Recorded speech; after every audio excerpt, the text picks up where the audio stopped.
Welcome to all those who have joined. May I please request all participants to mute their microphones and to keep their cameras off. May I please request all participants to mute their microphones and keep their cameras off, please? Thank you.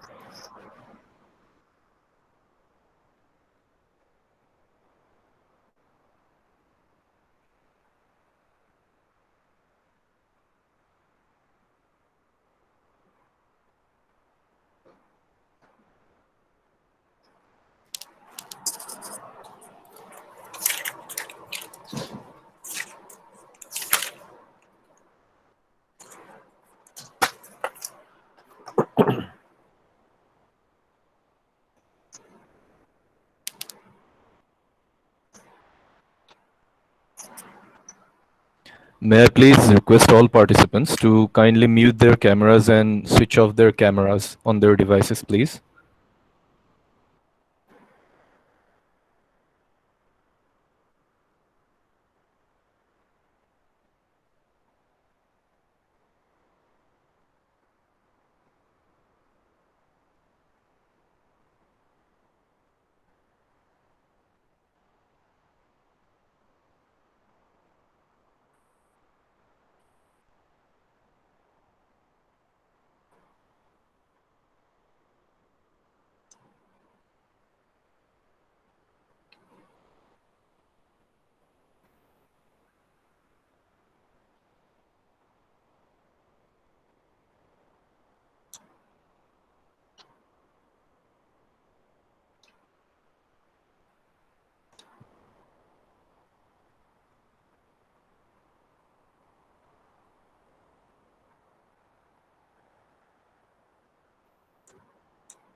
Someone is presenting their screen. Mr. Mujib Laskar, may I please ask you to stop presenting?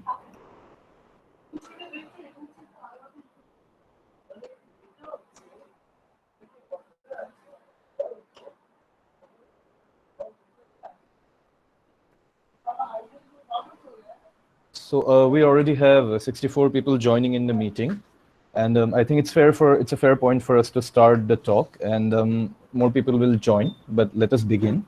So, on behalf of the Department of Physics, Assam University, Silchar, I, Anshuman Borwa, would like to welcome you all to today's special public talk on the story of the dark universe.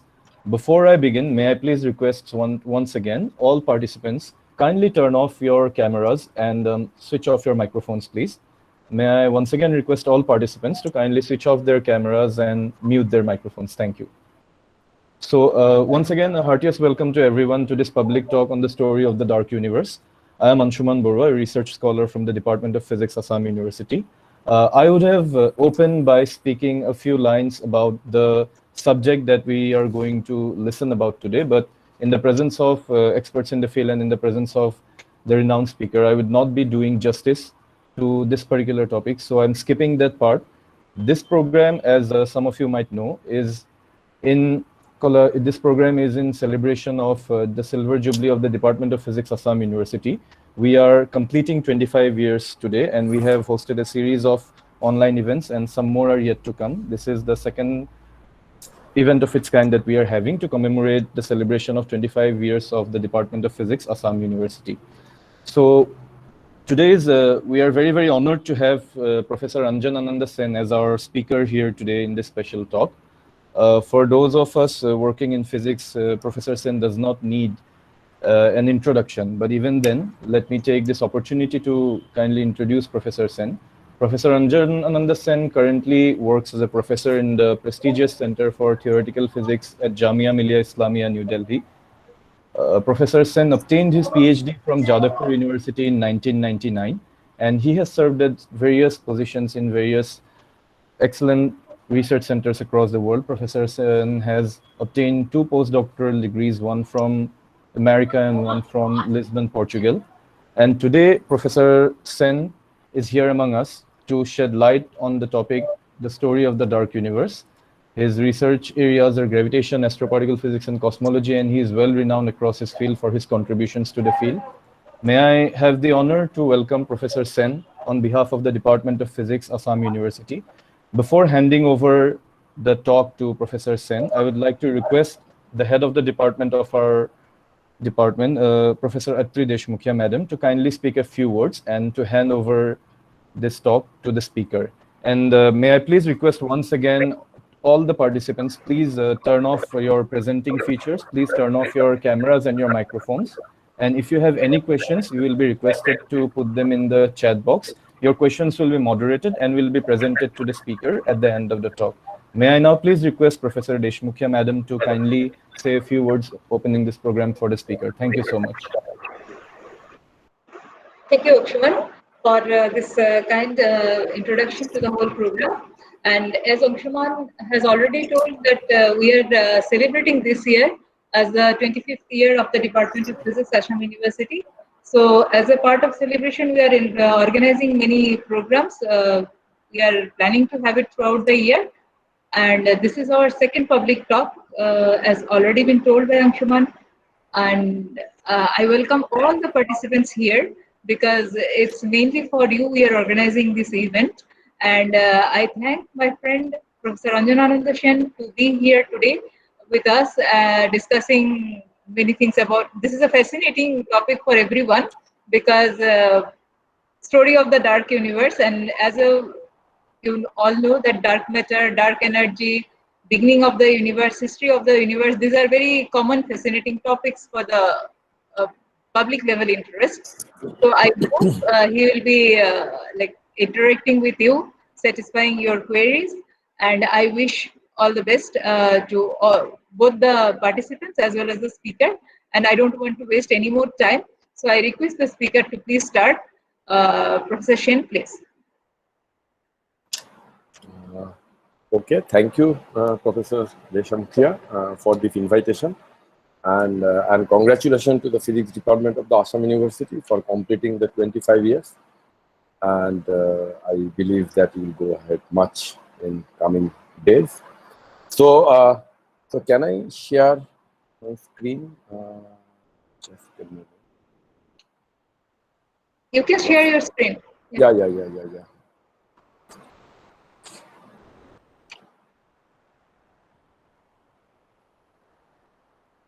Is it visible to everybody? Yes, sir, this is visible. Okay, fine. Yeah, so the thing that I'll be talking today is the story of the dark universe, and what I'll try to do is to convince you that as we look toward the sky, the night sky, we see lots of stars and planets, and maybe if you have a good telescope, you can see some very far away galaxies. And they are emitting light so that we can see them. But as we look at the sky, there are also, most of the skies are actually dark. And my idea is to convince you is this darkness that we see in the universe is of extreme importance for all of us who want to know what is going on in the universe. Right? So that's the title of the talk, called the story of the dark universe.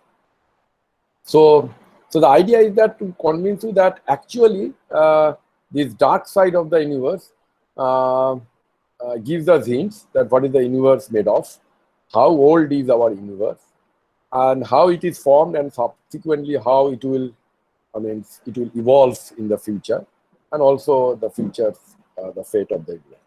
And all these questions that if you ask about the universe, all these questions are very much intimately connected to the darkness of the universe. Right? So that we try to address. So let's go back to very early, around 450 BC.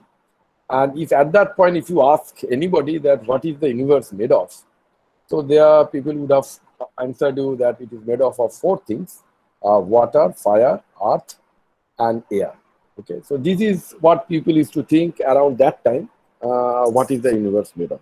Interestingly, if you go to the history of at that time, the science history, Aristotle at that time also used to think that there is another 5th substance in the universe called quintessence, and he has an idea that this quintessence is what that is the heaven were made of. Right? So Aristotle used to think that the heavens were made of quintessence. And interestingly, now a kind of darkness that we believe that we have in the universe, we associate them with some kind of field, and we call them quintessence. So that is a interesting fact that I need to mention. So around 450 BC, so universe were made of, as for our understanding, 4 things: water, fire, earth, and air. If you come to around 1869, then we know that we have the periodic table, and that give you what the universe is made of. So these are all atoms that we know of. We call them baryonic matter or normal matter. So if you think of anything in your, if you look around and if you think any substance, they are made of any of these atoms. Right? So that we know, right? So now, as from 450 BC, we come to 1869. So our idea about what the universe is made of is now much better, and we think that the universe is made of all the atoms that is there in this periodic table. Right? Then, if you come to a recent past, around 1970, then what we know of that the universe made of what is called the standard model of the particle field. Okay, so what we have is now, because we know that atoms are no longer the fundamental particle, they have electrons and nucleus, and the nucleus also have protons and neutrons. Protons and neutrons also are not fundamental, they have quark.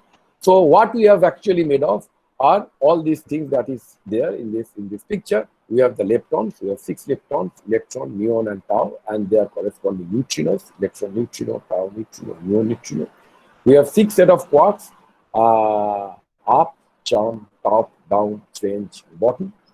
And then we have 4 or 5 particles, which are actually interacting particles. So they are the particles through which any kind of interaction can mediate. Like we have photons for the electromagnetic interaction. Then we have W plus minus and Z for the weak interaction, and we have these gluons for the strong interaction. And then we have one very important particle. Sometimes we refer them as God particle. It's called the Higgs particle, and this is very important because this Higgs particle actually is responsible to give mass to any other fundamental particle that we know. So around 1970 onwards, our idea of what the universe is made of is basically this, that what we call the standard model of pictures for particle field. So from 450 years of BC till 1970, our understanding about the universe has developed quite a bit, and now we know that the universe is made of these fundamental particles. Right? But what about if you look at the sky, fine, and you ask that, okay, so what the universe is made of? Because ultimately, if you look at the sky, we see like this kind of picture. This is a Hubble field observation, and there you can see the stars, their galaxies, their cluster of galaxies, and also there are a lot of darkness in between them, fine. And you expect, you ask that what is this universe made of? Is it only made of these fundamental particles that I just showed in the last slide, or there is more to it, right? Just to give a rough estimate that if you have the observable universe that you have, it has roughly around 200 billion to 2 trillion galaxies. Their range size can vary from dwarf galaxies, which has around 3 million stars, to a giant galaxy which has around 100 trillion stars. And each of them are orbiting around the central mass of the galaxies. And typical mass of a galaxy is like Milky Way is around 10 to the power 12 solar mass. And what all the solar mass is roughly 10 to the 30 kg. So this is roughly that we can know that if you look at the sky and we have a telescope and we try to see that what kind of objects are there in the universe, we get some kind of estimate, this kind of estimate. But interestingly, I will discuss more, but if you ask now, it's now 2019 or 2020, and then you ask that an astrophysicist or a cosmologist that what is the universe made of, then he or she will give you this answer or this pie chart. And these pie charts actually show there is a tiny part over here, as you can see, in different colors like red, yellow, green, and those kind of things. This is around 5%. And these around 5% thing that we have are all the stars, the galaxies, the hot gases, the heavy element, you, me, Himalayas, Atlantic, Pacific Oceans, and everything that we have. So only 5% that we have in the universe are made of is what we see, actually, what we see, what emits light, right? And whatever I talked earlier, whether around 450 it is the water, air, earth, fire, or around 1860 or something when you have the periodic table where we have all the atoms that is placed over there, or around 70s or onward, we have the standard model of particle physics. So whatever be these fundamental particles, they are only consist of only 5% of what the universe is made of. That we believe now from some fantastic observations that I'll discuss very soon. Rest of the 95% of the universe we don't know at all. First of all, we call them dark because they don't emit any kind of light. They don't participate in the electromagnetic interaction, so they don't have any light coming from them, so we don't see them. And so we call them completely dark. What astrophysics or cosmologists actually understood that on this 95% of this dark thing, there are around 25% which are very heavy, in a sense that they are very heavy or they are very slow moving. So we call them metal-like because we are all sort of heavy particle. We move very at a speed which is much smaller than the speed of light. So we call them non-relativistic. So around 25% of this dark thing, the darkness in the universe, we call them metal-like, in a sense that they are heavy and they move in a speed which is much smaller than the speed of light, and we call them dark matter. Okay. The rest, around 70%, we call them dark energy because it is dark again, like dark matter. It doesn't emit any light, but also at the same time, this is very energetic. These are very small mass. They are extremely light, and at the same time they move with a very high speed. Okay, they move with a very high speed, the speed at equivalent to the speed of light. So they are extremely relativistic in that sense in the physics term. So we call them dark energy, right? So what we now have, we call them what is the universe made of, is that 5% is the universe made of can emit light, so we can see them. So they are kind of normal matter. In physics term, we call them baryonic matter. And they are all those things that is made of by this particle physics standard model. Okay. The rest, 95%, we don't know exactly because they don't emit any light. We can't see them. And in this 95%, 25% or 30% is very slow. We call them matter. They're very heavy. And rest 65 to 75% are basically very light, very energetic, moving with speed comparable to the speed of light, and we call them dark energy.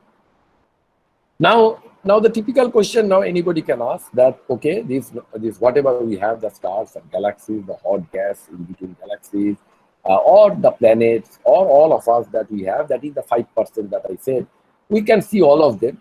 But as because these are all the rest of the 95% is dark, how do we know that there is something, because we can't see them. So how we know their existence, right?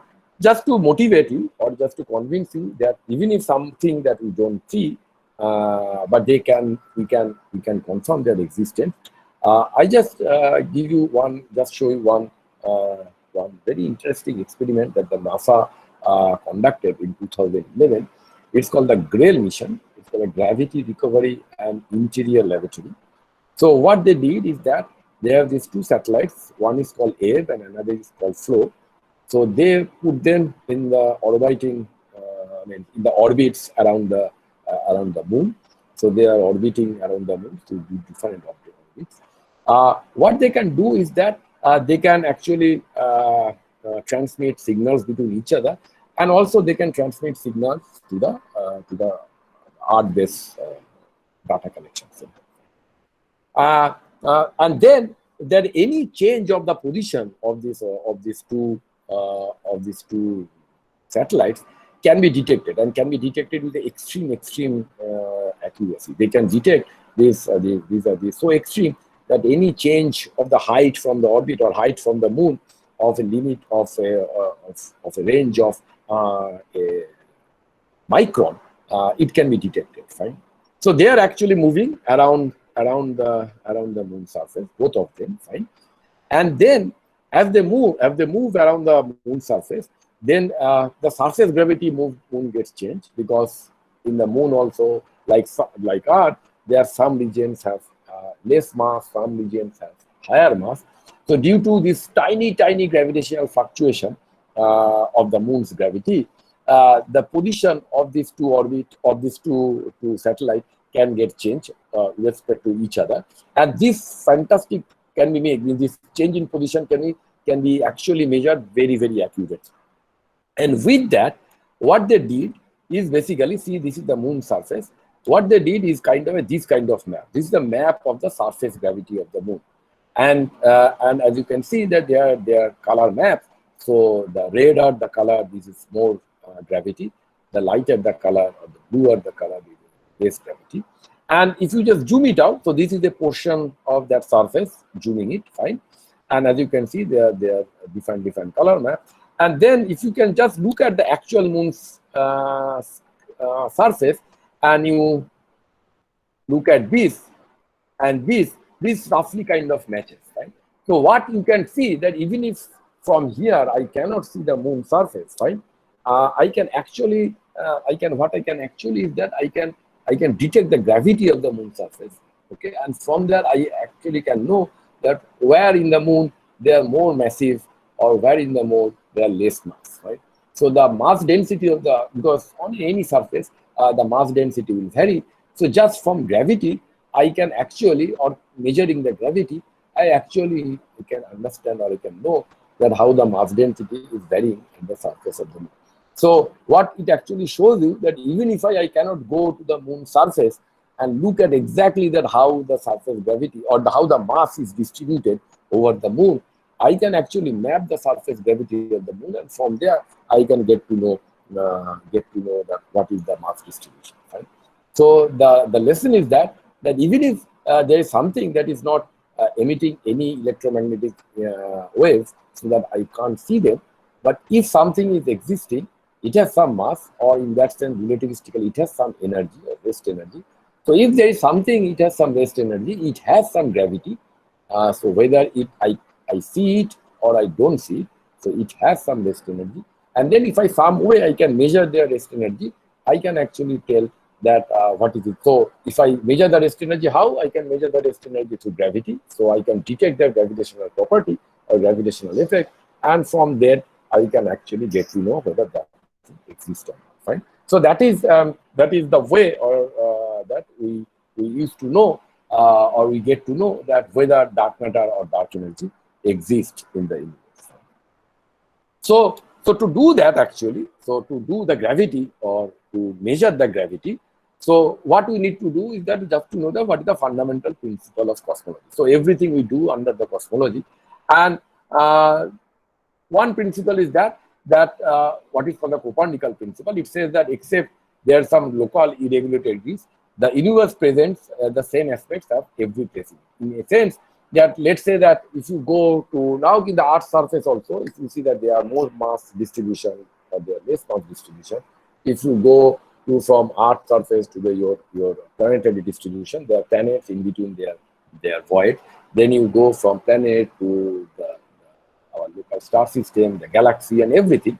So we will see that ultimately in a local region, you have some irregularity, some inhomogeneity. The mass distribution is not uniform everywhere. Fine, okay. But if I can ignore this thing and I can look at it at a cosmological scale, in a sense that the scale of roughly 100 megaparsec, 1 parsec is roughly 10 to the power 16 meter.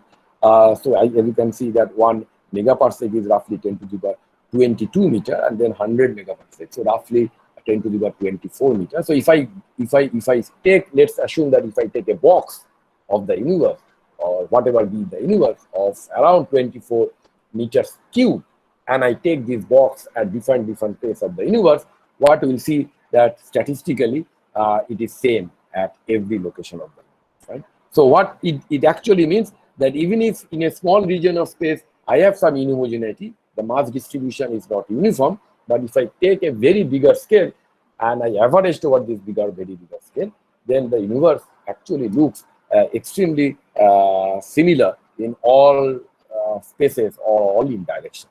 And this we call what is called the Cosmological Principle. It says the universe is homogeneous and isotropic with the cosmological scale. Okay, so this is a very important principle, and all the cosmology is actually built from this principle, fine? And then we build on this principle. Also, and so this is just trying to show that what this homogeneous and isotropy means. The left-hand side, which is called, if you first take the middle one, it says that it is homogeneous, fine. If you just look at any space, it is extremely uniform, but it is non-isotropic because there is a particular direction, okay? All the directions are not equivalent. There is one particular direction the flow takes. The flow moves in one particular direction. So even if it is homogeneous, it is not isotropic. If you go to the right one, as you can see that it is obviously not isotropic because there are some particular direction. So all the directions are not the same. Also, it is not homogeneous because if you go to different region, the density of the arrows will be different, right? But if you go to the leftmost one, it is isotropic because there is no particular direction is there. The direction are completely random, so there is no particular direction. And also it is homogeneous because if you just go and take a some region over there, it just looks same everywhere, right? So it seems that our universe is like the left one, okay? That there is no particular direction.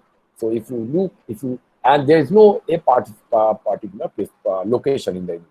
So if you just go any location in the universe and you look around, you will see the same universe. And you go to another different location, you look around, you will see exactly the same universe, right? So this what is called the Cosmological Principle, or the universe is homogeneous and isotropic.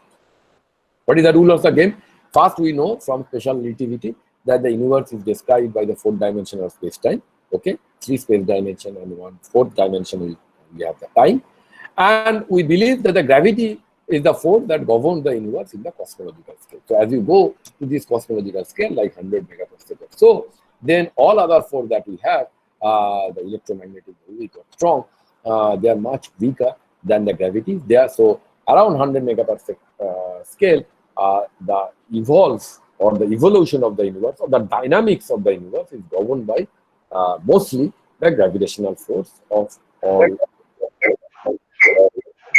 Hello. Okay, and what is the theory of this gravity at the cosmological scale? We believe the Einstein theory of gravity, which we call the general relativity, is the correct theory of gravity at the cosmological scale. Now, what the Einstein theory of gravity is, just to give you a very, very brief way or very general way, it actually relates the gravity to the curvature of a space-time, right? So what it says, that just what I showed in this picture. So let's say I have a sun and I have a planet like Earth. I know that the Earth planet get attracted toward the sun, the central force, 1 by Earth force, fine. And this is the Newton's law of gravity, fine. But how, if I want to explain it through the Einstein general relativity, it's just like, let's say that I have a rubber sheet. I put the sun over there, So where the sun is, the rubber sheet will get bent, fine. So thus there will be a curvature in the rubber sheet due to the sun's mass, fine. Now if I put the earth in this thing, the earth mass is much smaller than the sun mass. So earth will also try to bend the rubber sheet, but as the bending of the rubber sheet due to the sun is much larger, so the earth's bending on the rubber sheet is much small, so it will not matter, fine. So the bending will be just by the sun's mass. But now if I put the earth, due to the bending, the earth will get attracted towards the sun, fine. So this is, so just from this space-time bending, so I just talked about the space, but ultimately when we talk about special relativity, it is both the space and time I need to consider. So this space-time bending is actually what we call the gravity. So the gravity effect is nothing but the curvature of the space-time. So if you know anybody and any massive body, and I am to know that what it is gravitational field, what I have to do is that I have to see that how that mass can bend the space-time around it, right? And how I calculate that. So that's the thing that Einstein gave through his general theory of relativity, or its okay. So that I will come a little bit later. But as I said, that it actually make the space-time curvature. I mean, any massive objects can give a curvature in the space-time. So just to discuss some three possible shapes that we can consider in general relativity. In fact, in any Riemannian curvature, these are the shapes that we can have. One is that the spherical or closed geometry, so that the geometry is like on a football. So you are constantly moving on the surface of the football. It is like also the same like we are moving on the surface of the earth, because the earth is a spherical body. So, and now if you want to do geometry on the surface of a spherical body, so that is we call the closed geometry. It is not exactly what we do in our Euclidean geometry. So if you draw a triangle on the curved surface of a football, the three angles, if I add, they don't add up to 180 degree. They will be more than 180 degree. The shortest distance is not a straight line, because we know the shortest distance over any spherical ball is basically the great circle. Right? If I draw a circle over a football, fine, with a radius r, the circumference will be not twice pi r, but it will be smaller than the twice pi r.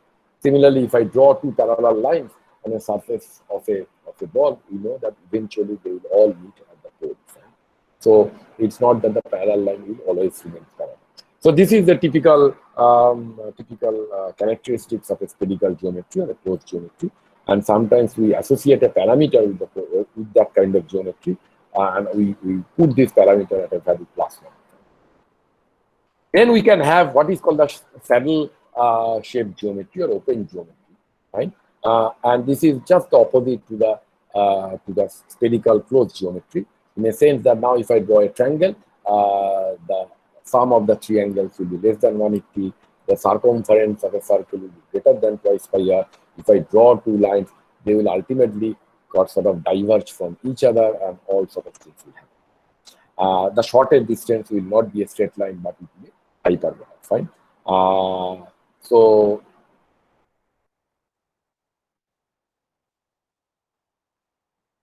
okay. And then we have our own Euclidean geometry, that all of our flat geometry that we all know of. Okay, that the sum of the triangles will be 180 degree. The circumference of a circle will be twice pi r. Shortest distance is a straight line between 2 points. Two parallel lines will always be parallel at the continuous side. So these are the three geometries that we can consider. That we consider for whenever we talk about the gravity. So these kind of three kind of geometry that we have, right? So now, as I said, that if I have any massive body, so it will curve the space-time, it will give you a curvature, and this curvature is nothing but the gravity. So the gravity is nothing but the curvature of a massive body. So if I have a massive body, how I know that what is its curvature? And that is what Einstein gave. It's called Einstein's equation. Just don't go to any details of the equation, but there is two parts of the equation. One part is the first two terms that is written in the left-hand side, r subscript mu, and then minus half g subscript mu and r. R is called the curvature. I mean, the r is related to the curvature that created by a massive body. R mu is called the Riemann tensor. It's a kind of a in fourth dimension, it's a 4 cross 4 matrix, because mu and nu can, in the fourth dimension of space-time, it can take 0, 1, 2, 3, 0, 1, 2, 3. Right? So this term, the first two term actually represents, if any space-time which is curved, then this first two term represents the curvature of the space-time, or something that is related to the curvature of the space-time. And the term in the right-hand side is basically what is called the energy and momentum of whatever object that is. Because in gravity, you not only have rest energy, but if something is moving with a velocity, it can have some momentum, or in special relativity, it can have some momentum, and the momentum that has some sort of a kinetic energy that can also gravitate. Any form of energy can gravitate in general relativity, not only the rest energy. So instead of not only the rest mass that we have, if something is moving with a momentum, that can also contribute to the gravity. So this term in the right-hand side, T mu, it actually represents the source. So whatever the source that creates a gravitational field, right? The source of energy and momentum. This G is the Newton's gravitation constant, and 8 pi that we know. So what it tells is that if I have a source of energy, momentum and rest energy given by T mu, it actually tells that how the space will get curved. So that it actually created a space-time curvature that will give you this R mu minus half G mu. Right? On the other hand, once you know the space-time curvature, so I give you a sun and I calculate from here, given the sun's Q mu, I calculate this R mu minus half R G mu, and I see that how the curvature is created around sun first. And then, as I said, I put a earth, and then I see that in this space-time, how the earth will move. So that also is the second thing, that how the space-time now back reacts to the motion of other particles, right? So this equation of Einstein's equation is actually works in two ways. First, it gives you that given a mass distribution or give a energy momentum distribution, how the space-time curvature is created. And now once the space-time curvature is created, if I have another test body, then how the test body will move in the space-time. Okay. There is another term that I wrote over here, lambda G subscript mu. I will come to this term a little later, just one or two minutes later. Right? So once you have this thing, so then what different people show that one can solve this equation for the cosmology or our universe, and one can get a solution where in the universe, all the galaxies and stars and everything, they can move with time. They can vary with time, right? But at that time, when Einstein wrote this equation, we don't have that much of advanced astronomy, right? So that we can measure a lot of things. But in a sense, if you look at the sky, and what Einstein thought, that we look at the sky, and the sky is mostly motionless, and we don't see any such of motion in the sky. So what Einstein observed, or Einstein believed at that time, is that the universe most probably is a static universe. It doesn't change with time, right? But what he thought is that if I have some mass in the universe, fine, that is there, distributed over the universe, and it has some mass, fine, so it has a gravity, and gravity is attractive.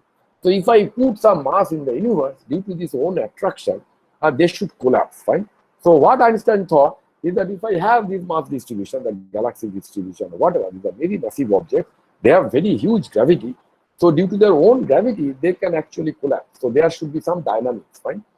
But he believed that the universe should be static, because we don't see any dynamics in the universe as we look at the night sky. So there should be something in the universe that actually can balance this collapse due to the attractive nature of the universe. So what Einstein thought, that one needs to incorporate something that can balance this collapse, and that's why he incorporated this lambda G nu term to balance the gravity, the collapse due to the attractive nature of the gravity of all these galaxies and everything.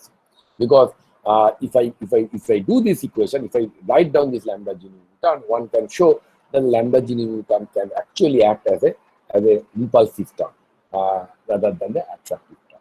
What Einstein put this term, because he thought that it's a constant term, so and it's applied in cosmology, so he wrote down this term as a cosmological constant, and he introduced this term to make the universe static. Right? So that was the way Einstein first introduced this cosmological constant around 1950, 1960, 1960, because he believed at that time that the universe is static. But his this idea of the static universe doesn't stay long, because for mostly initially for the two people. One is this fantastic astronomer, this lady called Henrietta Swan and Leavitt. She was working in the Harvard College Laboratory, and she was an astronomer, and she was actually given the task of looking at the photographic plate from different bright star of the universe, whatever the spectroscopy or how the kind of light this photographic plate has accumulated from different stars. And what she actually discovered, a fantastic thing, is that there is a typical kind of stars that we have in our nearby galaxies. These are called the Cepheid variables. These are kind of a pulsating stars, so that their amplitude, the brightness sort of varies periodically. And what she actually found out is that as this pulsation vary, or with some period, there is a direct link of this variation, or this period of this variation, to the actual magnitude of the star, right? And that she plotted, as you see that the lower plot, the blue plot. So as you can see, there are different points, as you can that is related. These different points are different for stars which have different periods of this variation of their amplitude, and it also have the luminosity of that stars, fine. So there are different points in different Cepheid variables, and as you can see, there is a fantastic straight line correlation, or some fantastic correlation between this period and the luminosity. So in a sense, that if I have once I have this correlation, then if I can measure the variation of this periodicity, mean the period of this variation of this pulsating star, then from that I can actually get to know the luminosity of the star. So I can get to know how much bright the star is, right? So this is an extremely interesting work, and as you can see just after a few slides, that it actually helped us a lot to confirm that the universe is expanding, or later on for different purposes. The other fantastic work was by Vesto Slipher. He was working in the Lowell Observatory in Arizona. So what he found out that as I get the spectrum from different stars, there is a Doppler shift in the spectrum. In a sense that if I have, let's say, any line, if I look at any line, let's say carbon line, nickel line, or iron line coming from stars, I know that what is the actual rest frame lambda wavelength or the frequency of that line. And as you can get the line coming from the star, we see that the wavelength actually moves toward the higher side, right? So this is something that we observe, or we know from our high school, what is called the Doppler shift, that if somebody is emitting some signal, okay, and as it's moving out from us or moving towards us, there will be change of the wavelength. In one case, as it moves out, the wavelength will increase. As it comes towards us, the wavelength will decrease. So the wavelength is increased when it goes toward the redder part, or wavelength is decreasing, it moves towards the bluer part. So what he actually showed that as we get from the light coming from the stars, the wavelength actually has a Doppler shift, and it shifts toward the redder side. That means the wavelength get increased, and this can be a fast signal that the stars or galaxies they are actually moving away from us, right? So they have a velocity. So these two things, first, I can get to know the brightness of a star from the Cepheid kind of variables, and because I know that their periodicity of the variation, and from there I can get to know their brightness, and also I can calculate the Doppler shift. So Doppler shift means roughly the velocity, because we get the lambda, and from there I can calculate the velocity, and from the brightness I can calculate the distance, right? Because I know that the brightness actually changes like 1 by d square. So if I have a 5-watt bulb, I put at a distance, and then I double the distance, the brightness of the luminosity that is coming from the bulb will fall as 1 by d square. So I can actually do this thing, and I can then plot a d versus velocity graph, right? Because I can get to know the velocity from the Doppler shift, and I can get to know the d from the brightness, which I can get to know from the periodicity of the Cepheid value, right? So then I can plot d versus v, and that's what Hubble did in 1929. And then he did this plot that in one axis there is this velocity, recession velocity, how these things are moving for us or these galaxies, and what means this specific variables in some different galaxies, and I can measure the distance, fine. And then he draws a plot, and this plot was fantastically a straight line. So what he got is these velocities are directly proportional to the distance of these galaxies, right? So as we go to much larger distance galaxies, they are moving with much larger velocity. And the proportionality constant we call it's a Hubble constant, right? So that is the first time that we get to know that the universe is not static, but the universe is expanding. And somehow, historically, people tell that Gamow somehow get to know, which was first said by Gamow, that at that time Einstein said that introducing this lambda in Einstein's equation was his biggest blunder. But okay, this is, nobody knows exactly whether he said it or not. But okay, this is something that we get it from. Okay. I am talking complete answer suggests to. Okay, so that is the first thing that we know, the universe is expanding, right? So what is this expansion? Now, as I said that the universe, initially the universe is homogeneous and isotropic. So in a sense, if I draw this kind of a coordinate system or this grid, fine, and I assume that at each grid point there are a galaxy sitting over here, and if the universe is homogeneous and isotropic, then you can see that at any point, if I can sit at any point, then I look around, I see exactly the same, fine. So again, I'm telling, let's say the universe looks like this kind of a grid. Each grid point, there is a galaxy sitting. Now, and this is the grid that is sort of distributed all over the universe. Then if I am at any grid point and I look around, I will see the same sort of galaxy distribution. I go to another different grid point, I look around, I see the same set of galaxy distribution. So this is sort of a homogeneous and isotropic thing, fine. Now, this is the homogeneous and isotropic in space, fine, because at different space-time location, everything is the same. If this universe is homogeneous and isotropic in time, then that means that with time, this grid doesn't change. So the grid, whatever in the earlier time, it's same now, and it will be same in the future. So with time, things are not changing. But as you know in cosmology, that the things are changing, universe is expanding. So now if the universe is expanding, what is happening is that you have a grid, and the grid is actually expanding uniformly in every direction with time, fine? So what it means, it means that the grid remains the same grid. Only thing is that the distance between 2 points in the grid, they just getting increased and increased. So if you have, so it is, let's say I am drawing it at 2 dimension, but you can imagine it in 3 dimension. So now in 2 dimension, if the smallest grid is a cube, is a square, in 3 dimension is a cube, and with some length. So if I, after some time, the grid remains the same grid, the same square. Only thing is that the size of each square will increase exactly the same way, and now I have a bigger square, okay? And in 3 dimension, it will be a bigger cube, fine? But as you see that at any time, if I sit at any grid point and I look around, I will see the universe is actually homogeneous and isotropic, right?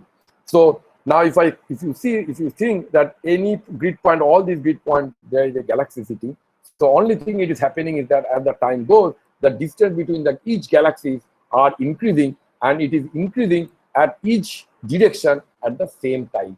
At the same amount, and this increase also is same at each space point, right? So that's why this grid is moving or increasing uniformly in every direction and at every single point in the universe, right? So this is what is called the what you kind of think about, that how the universe is expanding.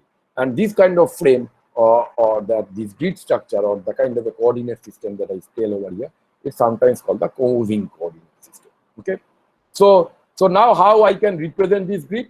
So as you know that in special relativity we have a non-expanding flat Minkowski spacetime. The thing in the bracket is just the distance between 2 points, and it is written in nothing but the spherical polar coordinate. In normal Cartesian coordinate, it would have been dx square plus dy square plus dz square, but I just write it in a spherical polar coordinate, so it is dr square plus r square dθ square plus r square sine square.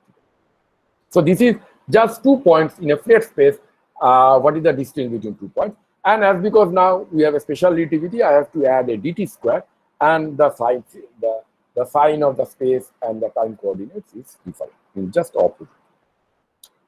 What happens that if I have a non-expanding Minkowski space-time, but with a special curvature, so only this, what happens is dr square now gets changed by 1 minus dr square by 1 minus kr square, right? And the k can be 0, then it is flat, it goes back to the Minkowski. If k is +1, then it's just a spherical closed geometry. So that is the distance between two space points over a surface of a sphere. And if k is -1, fine. So in that case, it will be just the distance between two space points placed on a hyperbola. Okay, so k can be +1, k can be -1, and k can be 0. Okay, so this is the non-expanding Minkowski space with a special curvature. So what happens? The distance between two space-time points for three different curvature can be different depending upon k equal to 0, k equal to +1, and k equal to 0. Now, what happens if I add a expansion of the universe? Remember, the expansion of the universe is same in all directions. So in the x direction, y direction, z direction, in that sense, r direction, theta direction, phi direction, it is the same. And it doesn't depend upon, it should not depend upon space point, because every space point it is expanding in the same way. So what I did, just I multiply the part of the distance between two space-time points by a time-dependent function. And this time-dependent function is same for dr or d theta or d phi. That means it is same in each direction. And also this is solely time-dependent function. It doesn't depend on any space point. That means at each space point, this expansion rate is the same. Right? This A is called the scale factor of the universe. So as you can go here, you can see that each grid point is now getting expanded in every direction by a factor of a function of time. Okay. So if I know initially any distance between two space points, then at any other time I have to just multiply by the scale factor AT. If I know the AT or the A at that point, then I know that how much it has been increased. Fine. Okay. So with this thing, if I can solve the Einstein equation that I wrote earlier, if I remember, I wrote this equation without this lambda g mu. So if I solve this equation, r mu minus half r g mu r equal to h by g mu t mu, and with this kind of metric, okay, and I solve for this A. If I solve for this A, what I actually get, that with time how the scale factor changes, and how the scale factor changes for different k values. For k equal to 0, as you can see that it actually, the scale factor increases, but the rate of increases actually slows down. And as you go to very, very large t, t tends to infinity, it is actually going to become the A goes to 0. Okay? Means A dot goes to 0. Okay, so it becomes flat. On the other hand, if I have k equal to +1, the A increases to a maximum and then decreases and again come back. So in a sense that the universe from just a 0 size, it increases to a maximum size, and then again it recollapses and again decreases the size to 0. Okay. And if k equal to -1, the universe expands, the A increases. A increases in a slower rate, but it never goes to, the expansion never goes to 0. That means the A dot never goes to 0. It just continues expanding, fine. So as you can see that it's just like if I throw a ball, and if the velocity of the ball is smaller than the escape velocity, then the ball will go to a maximum height and then it comes back. It is basically k equal to +1. If I throw the ball exactly at the speed of escape velocity, fine. So it will just go, okay, and then it will just go and it will never return, fine. And then if I throw the ball, which is much more than the velocity of the escape, right, it will just go to, it will just escape. So the difference between I throw the ball with the escape velocity is that it will actually go to the maximum height, but at infinity. It will just reach that height. It will never go away from it, but will reach that height at maximum at infinity, fine. But if I throw the ball more than the escape velocity, it will just escape from the gravity. And if I throw the ball less than the escape velocity, it will go to a maximum height and comes back. So this is basically k equal to +1, k equal to 0, and k equal to -1. What happens if I add the lambda term? As I said, the lambda term acts like a repulsive gravity. So if something initially, let's say that there is no force, let's say there is a force of gravity, and I give an initial velocity, okay? So So initial velocity will try to actually take things apart. The gravity will try to slow down. So this is the two things that is working on, fine. But lambda, if you add lambda, what will happen is it is the same kind of thing that we have. The scale factor will increase, but the increase is slow down initially. But at some point, when the lambda term starts dominating, the scale factor will increase, but the rate of increase will actually much higher, because now the slope is becoming much higher than that. So that means that in this case, the A double dot is actually negative, but then at some point the A double dot will be positive, fine. So the velocity or rate of increase the A dot will start increasing, whereas initially the A dot will decrease, fine. So if I add a cosmological constant, just don't do any observation. I just put a cosmological constant in Einstein's equation and try to solve it. It says that at some point the universe accelerates, whereas without the cosmological constant, universe always decelerates, right? The A dot is always slows down. So another thing that I told you, that what Silchar told us, that the expansion also give you what is called the Doppler shift, fine.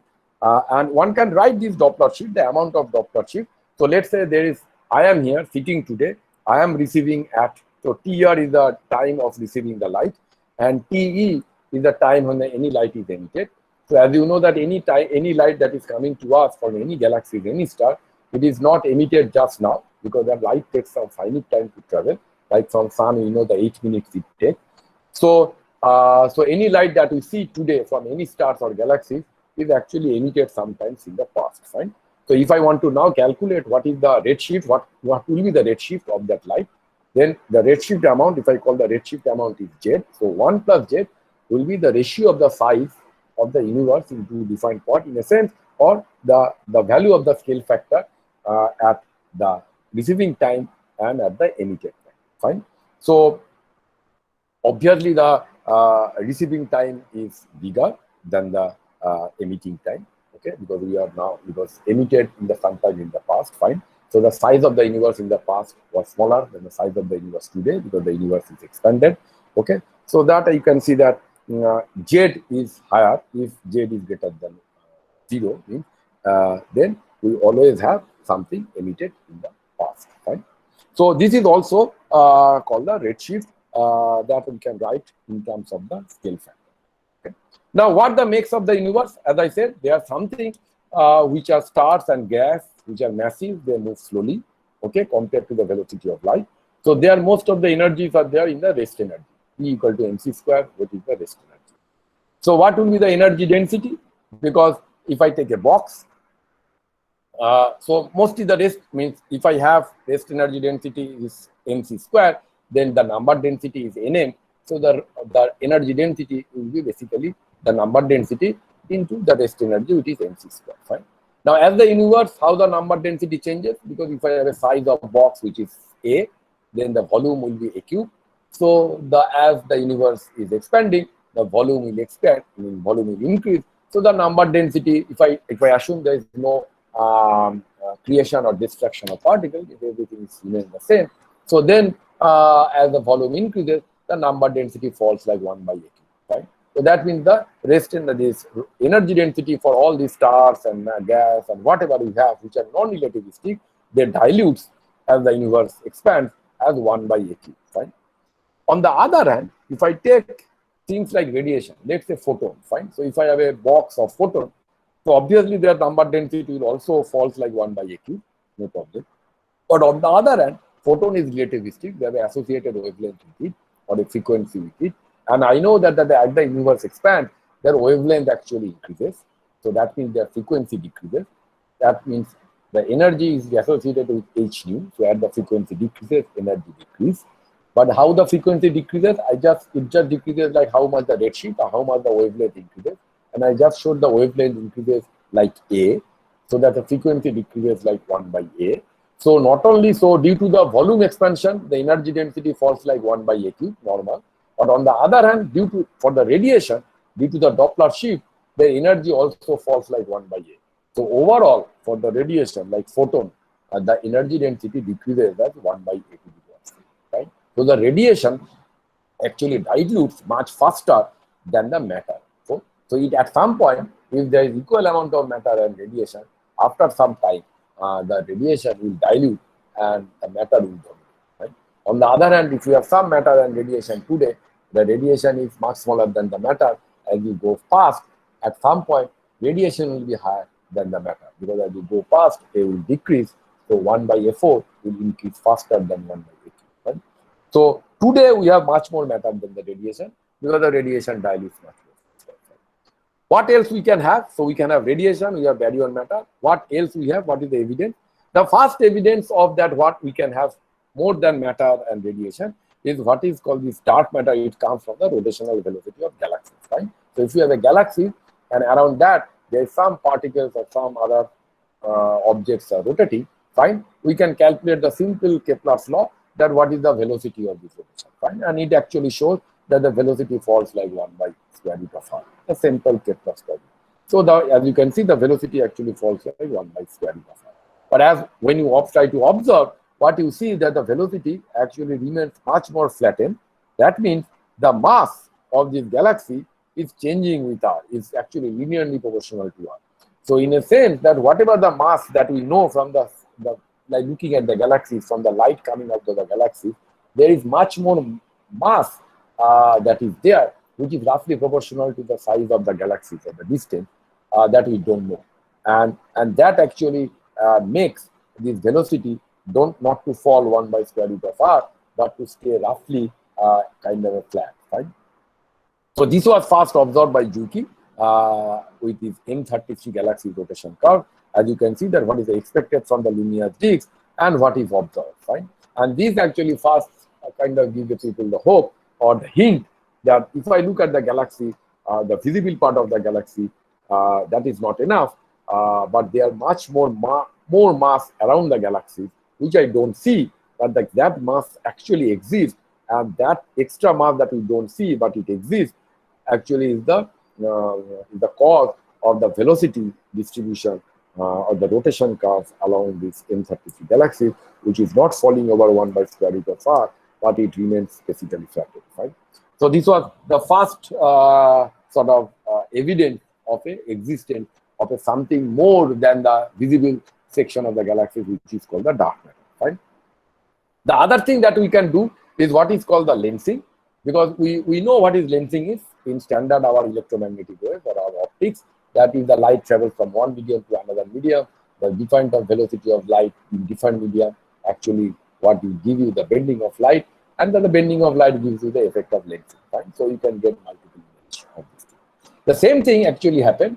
So here the light can actually get bent due to the gravitational force. Right? Just as because the space-time is curved, light actually follows the curvature of the space-time, and due to that, the light propagation can have the similar kind of thing that we see in the optics, right? So then, if I have a lensing galaxy, which is very massive, which has a very high gravitational field, and at background there is some objects like quasar, and the light is coming from the quasar, but intervening there is a very massive object. Then, due to the gravity of the massive object, the light gets bent, and then you can have a lensing effect. I can see the multiple object, or sorry, multiple image of this quasar, right? And these are called the strong lensing phenomenon. So even if, so now if I know the image, the distance between image, size of the image, all those things, I can actually like kind of back calculate and calculate the gravitational field of this the lensing galaxy, because ultimately it is the gravity that bends the light. So from the image structure, I can back calculate what is the gravity.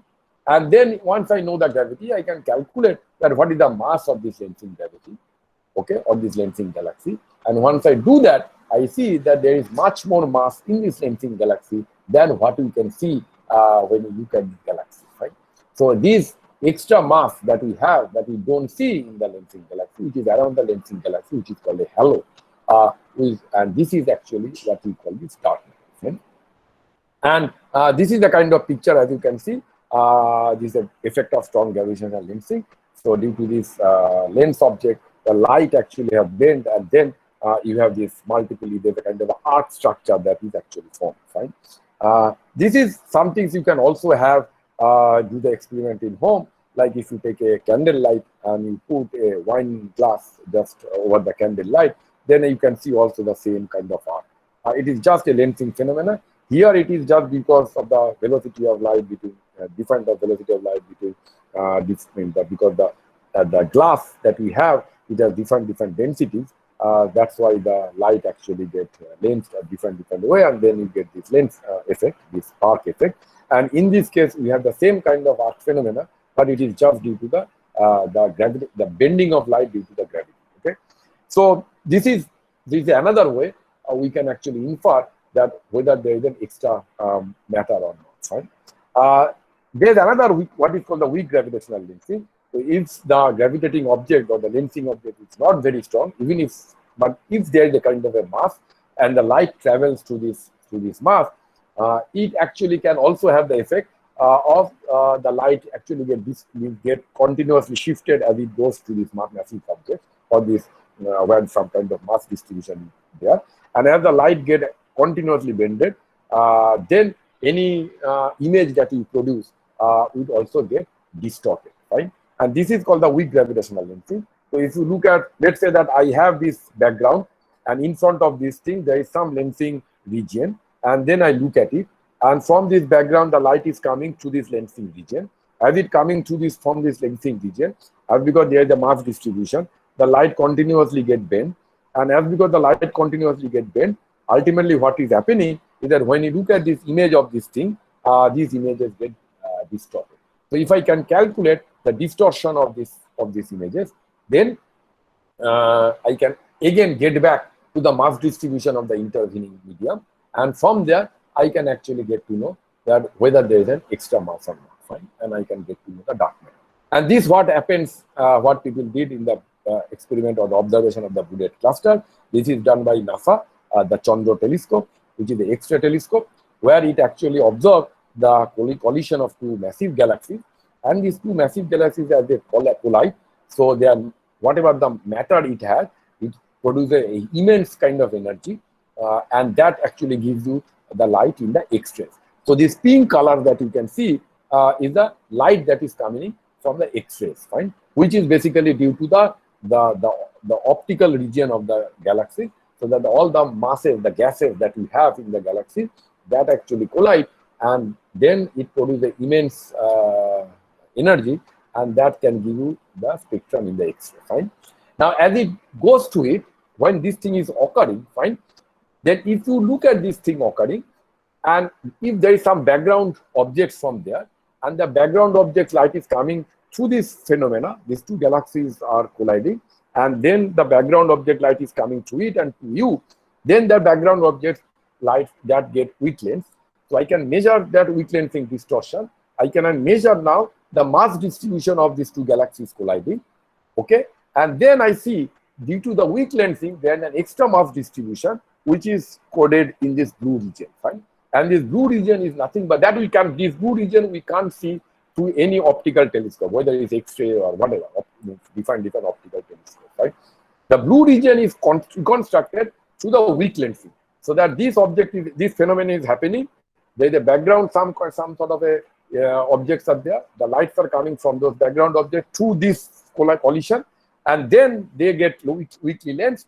And measuring the weakly lensing, I can get to know the mass distribution, and then I see that there is an extra mass distribution that can only be seen through the weak lensing, and that is in the blue region, fine. And this is actually nothing but the dark matter. So this is somehow we can directly kind of get to know that how the dark matter is distributed in a galaxy, fine. So this is a fantastic experiment that this thing does, fine. So we know now that we have radiation, baryonic matter, dark matter. What else we have, fine? And that comes to the point what is called the dark energy. So it is just the fact that, as I told you, that any object which has a luminosity, and if the flux is received by you at a distance d, then the apparent flux or the apparent brightness is actually falls like 1 by d square. So the object distance will double, the flux, the brightness will actually go like 1/4, right? So if I know an object which luminosity I know, then if I put this same object at different distances, and then if I measure their apparent luminosity, then I get to know their distances, right? And this can be done with some objects called type 1a supernova, because apparently we believe that we know the luminosity or actual luminosity of this supernova. Fine, and they are extremely bright objects. Their wattage is roughly around 10 to the power 48 watts, and if you can compare with sun, the sun's wattage is roughly 10 to the power 26 watts. So it is 10 to the power 22 times brighter than what we look at the sun. Right? So it's extremely bright object, and its luminosity is some kind of a standardized. So if all the type 1a supernova happening anywhere in the universe at any distances, they have roughly the same luminosity. So now if I know at a supernova, if I know their actual luminosity, and then I look at a supernova, I measure its apparent luminosity, and then I get to know that what is the velocity, or sorry, what is the distance of the supernova. Right? So this was done. What is this by Bade and Dickey? They proposed it in 1930, and there are different supernova that we have. But what we know that this type 1a supernova is a typical supernova that has the standardized luminosity. Right? It is something that a white dwarf, a kind of star, which is extremely massive compact object. It takes matter from its companion binary due to the gravity, a huge gravitational force, and as it takes the matter and its matter, then its mass increases, and then we know the Chandrasekhar limit, that if a star has a mass more than 1.44 solar mass, so it becomes unstable, because the electron density pressure inside the star cannot accommodate the gravity collapse. Okay, due to the own gravity, the collapse, and then the star gets exploded. Right. So all these stars roughly explode around when the mass is roughly 1.44 solar mass. And as we know, the rest energy is the energy that is the exactly energy in a star. So the amount of light that is emitted, or the energy that is emitted, is the same for all these stars, or all these types of stars. And if we look at this optical spectra, so you can see that from some time, it takes around 2 weeks to go to the maximum brightness, and then it takes around several months to decay it. Fine, so that is typical. And as it goes to these different things, then there are different lights that comes from the supernova. Okay, and that is plotted in the below. And then if so looking at the supernova at the peak brightness, I can calculate the brightness. I know its actual brightness. Then I know the distance. On the other hand, what is the light is coming from there? I know its Doppler shift, so I know its velocity. So now again I can do it for the Hubble diagram. Okay. Hubble said that the velocity is proportional to r, okay, proportionally constant is h. But now if I can do it many supernova with many distances, further away distances, and then I plot this thing, fine. If I do the plot, then I get a plot like this. So these you can see the distance, and the x-axis is the redshift or the velocity, and then I plot it, okay, for all the supernova. This is around 800 supernova that we have, okay. And then I try to see that what is the best fit line. What is the line that best fit with this number, or with this plots, fine? What kind of cosmology actually is the best fit with this line, right? As you can see, the very early time and the very initially, it looks like a straight line, but then it actually bends and goes in a different curve, right? And let's see that what is the cosmology that best represents all these supernova, right? So this is the cosmology that I started with. So all these supernova that we have, now we have much more supernova. This picture is taken, or this graph is taken a bit early, around 2010 or something. Then we have around 800 supernova. But if I take these 800, but initially in 1999 there were only 42 supernovas. But whatever, if we take all these supernovas and try to see that what kind of cosmology can accommodate this distant versus redshift relation for these supernovas, fine.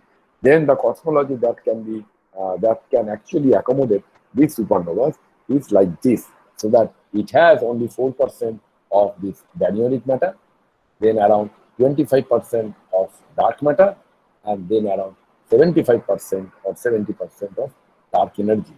Okay, and that is the fact that these three guys got the Nobel Prize in 2011, because in 1999 they first have 42 supernovas only, and from there they actually gave the existence of this dark energy. Fine. Now what we actually see that I draw this distance versus redshift, fine. And as you can see that this distance versus redshift in the Hubble's law also, it has a h, okay, and universe is expanding, and the a was the scale factor. So if I know the evolution of a, okay, I plotted the evolution of the a, fine. I can know that how the a dot is changing, fine. If a dot or in that sense a double dot is changing. A dot is a velocity. A is basically roughly the distance between two galaxies. A dot is the velocity distance between two galaxies, and a double dot is the acceleration between the movement of these two galaxies, right?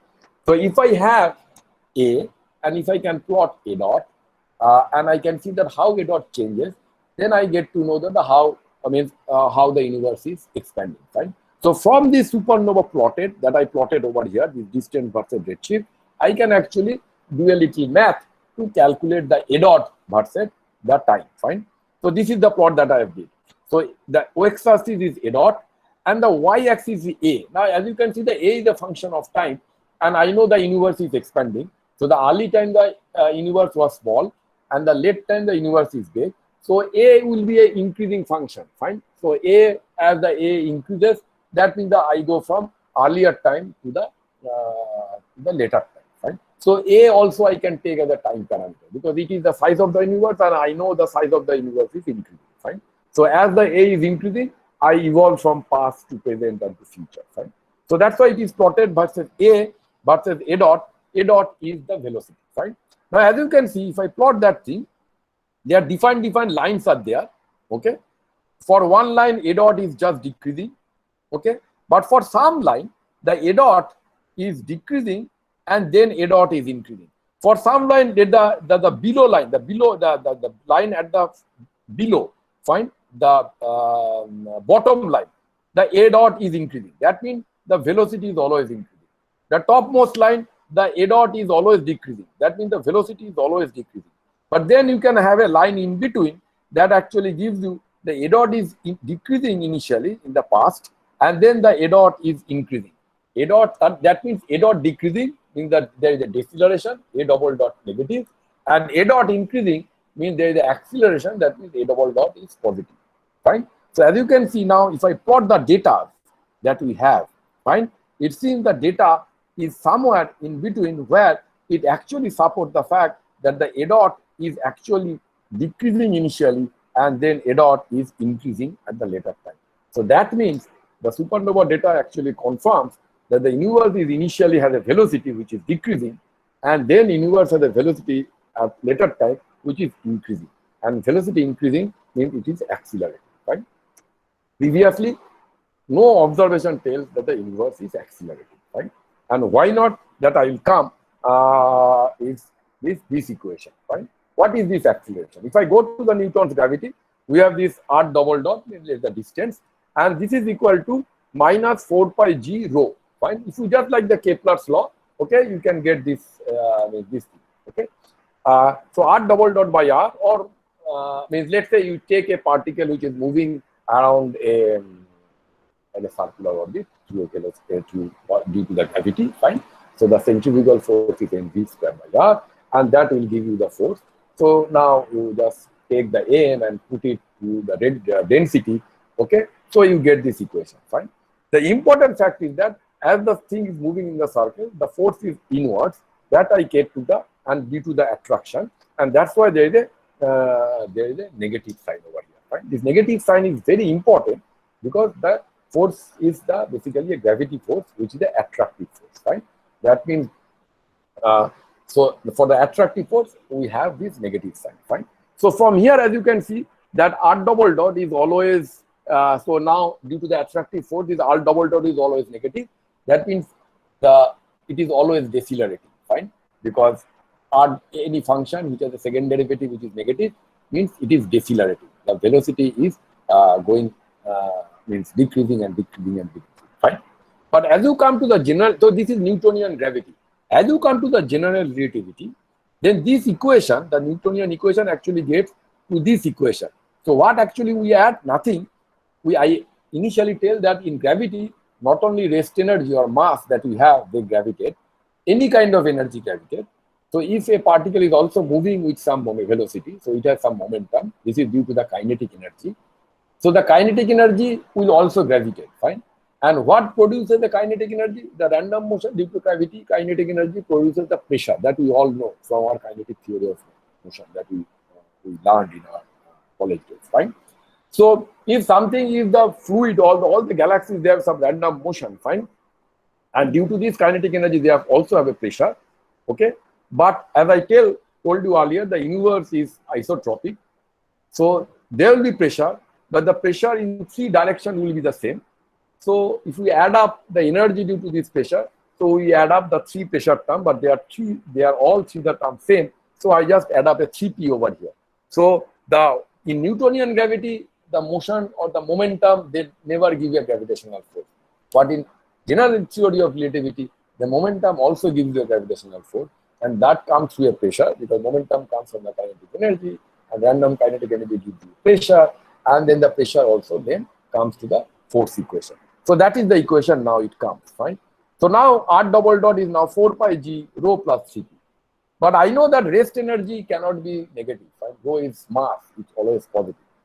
But now somehow I have this rho plus 3p, if it is negative, then this negative and negative is positive, the R double dot becomes positive, fine. So in that sense, I can get an acceleration. So in general relativity, if I want to get an acceleration, then my rho plus 3p has to be negative. And what does this rho plus 3p negative mean? In gravity, general relativity, rho plus 3 negative means the gravity force is basically a repulsive type of force. Right? So the difference between Newtonian gravity and the general relativity is that in Newtonian gravity, if you have a gravitational force, fine, and then it will always an attractive force. So that means that due to the attraction, if I give a velocity that is moving, but now due to the attraction, this moving will actually get slowed down. Fine. Like I throw a ball, fine, the ball will go up, but it will slow down because it is actually getting attracted by the force of gravity, of the Earth's gravitational force. Right? But in general relativity, there can be situation that if this rho plus 3p becomes negative, then the R double dot can be positive, and then universe can accelerate. And rho plus 3p negative, if I do it in general relativity, it actually tells that the gravity becomes repulsive. Right? So now it is a very strange situation because all of us still, means every time we know gravity, we know always the gravity is the attractive force. But now somehow the type 1 supernova tells us that from this observation, the universe is accelerating. And then if you want to explain this acceleration, I need a repulsive gravitational force. Importantly, we usually, if I have anything in the universe, we model them by some parameter, which is the ratio of that thing's pressure and the energy density, so P by rho. And the simplest model that P by rho can have is that it is equal to -1. And interestingly, this is exactly what we get for a cosmological constant, what Einstein incorporated in 1950. Remember, Einstein incorporated cosmological constant just to produce a repulsive gravitational force, right? Because so that balance the attractive nature and the universe can make static, right? It was not true because the universe was not static. But Einstein was correct to incorporate it to calculate or to produce a repulsive gravitational force. But now we can actually add this cosmological constant to produce a repulsive gravitational force, okay? Not to make the universe static, but to make the universe accelerating, right?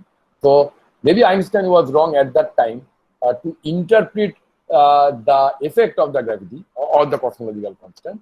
He used the cosmological constant for a wrong notion, but the introduction of the cosmological constant in Einstein's gravity, Einstein's equation was right, because now we know that we need a cosmological constant to explain the fact from the supernova observation that the universe is actually accelerating. Now, what does it mean, this this cosmological constant repulsive gravitational? I always told you that the gravity is an attractive force in a sense that if I have and this is related to the curvature in a sense that if I have a rubber sheet, I put a ball, the ball will create a curvature in the rubber sheet. That means it will create an attractive potential well, so that I put a ball, another small ball, it will actually fall the curvature and will come to this massive ball. Fine. So in a sense, if I have a attractive gravity, then if I have a rubber sheet and I put a ball there, the ball will always make a potential well along the gravitational, along this rubber sheet. Fine. But now instead of this ball made of this normal gravity or normal thing, if I made a ball which has something for that rho plus 3p is negative, then if I put that ball in a rubber sheet, what it will do? It will create a repulsive gravitational barrier over here. So it's just the opposite. So if you have a ball which has rho plus 3p is positive, then it has an attractive gravitational force. Normal thing, the rubber sheet will actually goes down. But if I put a ball who has rho plus 3p negative, then I put the ball in a rubber sheet. In a sense, I said that it's just a of an example, but actually it's actually the curvature. So the curvature or this will actually make a repulsive barrier. So now anything is coming, it just get repelled from this thing. It cannot go past it, right? And that is sometimes we also call the whether cosmological constant or quintessence for all those things which actually happen, that the gravity becomes repulsive, right? So instead of a potential well, it actually creates a potential barrier. Now, as I said, the most popular candidate is the cosmological constant because it follows W equal to -1, and if I have a W equal to -1, means if I have P equal to minus rho, then rho plus Tp is always negative. Fine. So the cosmological constant is the simplest way, as introduced by Einstein, to make this repulsive gravity or the acceleration in the universe. And in energy momentum tensor terms, I will not go to details. It just comes from the standard field theory. That is not very important for the time. But what is the problem? Because Einstein put the cosmological constant. I know that a cosmological constant has a structure which can give you the repulsive gravity, right? But what is the problem? Problem is that when you try to match the theory with the observation. So I do a supernova observation. I know the universe is accelerating. From there, I know what is the value of the cosmological constant needed to explain this acceleration.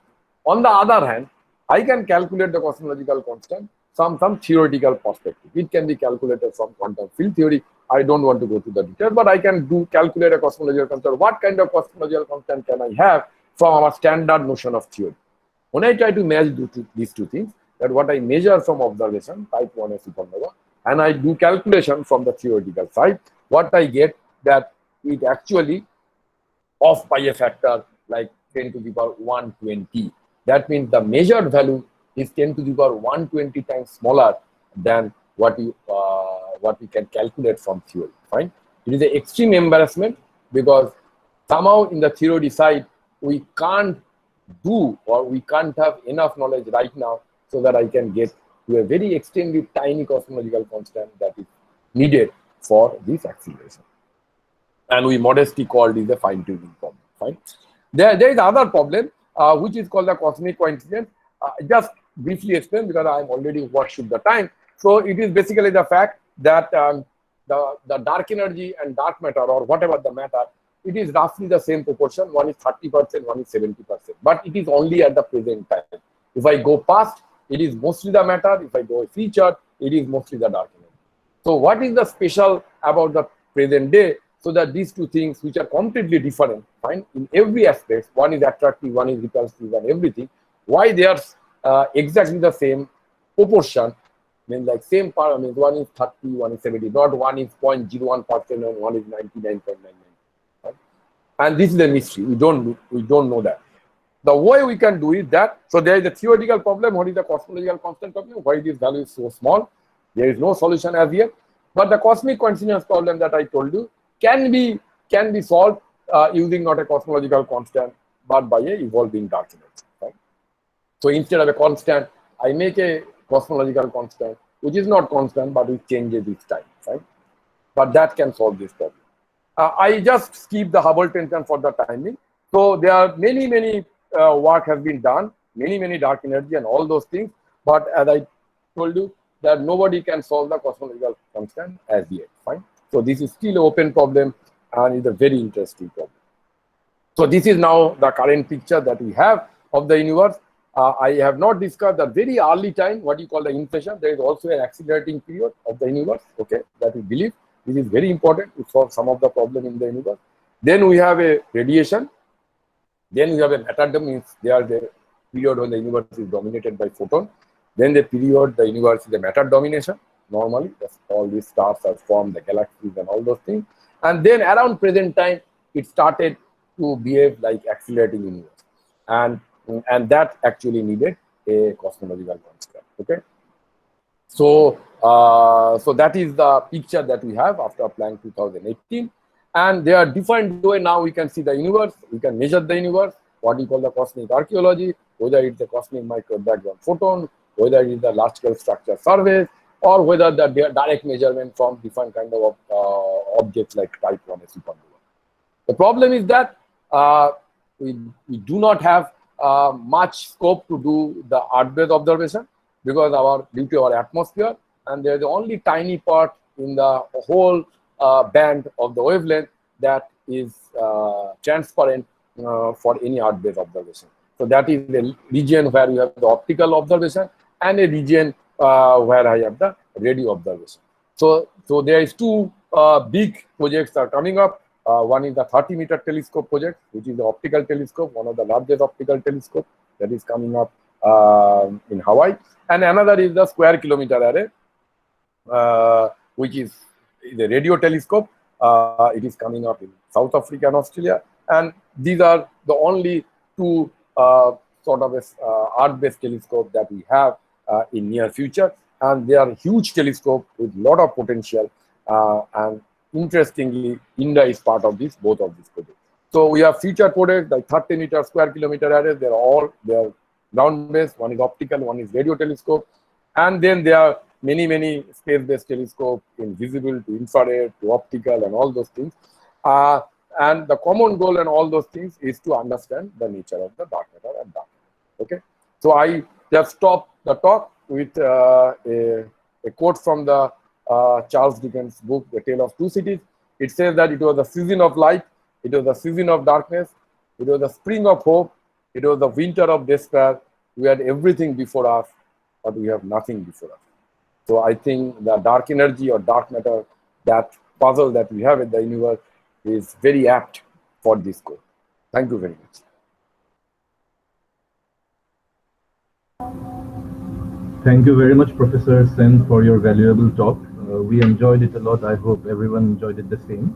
May I now please request Gulab Shah to present, sir, the questions put forward by the participants to the speaker, please. Thank you.